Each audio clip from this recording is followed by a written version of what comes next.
10 ਬੱਚੇ ਹਨ। तो मैं तो यही सोचा सी भी चलो बच्ची नहीं आवारा फिरन नाल बेहतर है कहीं काम तो चली जाए। बल्कि मेरा मियाँ कहता सी रहने दो, दूर है नज़दीक जे बहुत शौक है, नज़दीक ला लै भी रात को घर आ जाया करेगी। मैं आख्या भी वो फैमिली पढ़ी लिखी है, दुबे हैं, जज हैं, कुछ मेरे हालात भी ऐसे सी। मैं कहा चलो बच्ची दे 10,000 तो आने ना, ऐ सोच के लवाया, नहीं तो मैं कभी नहीं सी लवाने बच्चे। यही सोचती रहनी ये हालात की जिम्मेदार मैं खुद हाँ, जो मेरी बच्ची की हालात हुई।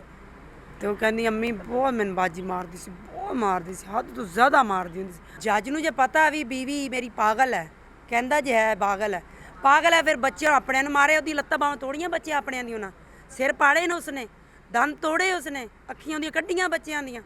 वो तो बड़ा प्यार है बच्चियां अपने नाल, गरीबां दी बच्ची नाल सी बेइंसाफी। असीं ये सिख लिया भी सारी दुनिया नूं कहने बच्चे छोड़े भी होए ना, गरीबी कट लो, बच्चा ना अमीर के पास भेजो। करोड़ां दा हिसाब ही मैं देवेगी, मैं नहीं लवांगी, मैं बच्ची ਦਾ ਇਨਸਾਫ ਚਾਹੀਦਾ। FR ਅਸੀਂ ਕਰਾਉਣੀ ਸੀ ਦਰਜ, ਉਹ ਅਸੀਂ ਜਿਹੜੀ ਦਰਜ ਕਰਾਉਣੀ ਸੀ, ਅਸੀਂ ਜਿਹੜੀਆਂ ਗੱਲਾਂ ਆਖੀਆਂ ਲਿਖੀਆਂ ਕੋਈ ਨਹੀਂ, ਆਪਣੇ ਕੋਲੋਂ ਲਿਖਦੇ ਰਿਹਾ ਸਾਰਾ ਕੁਝ।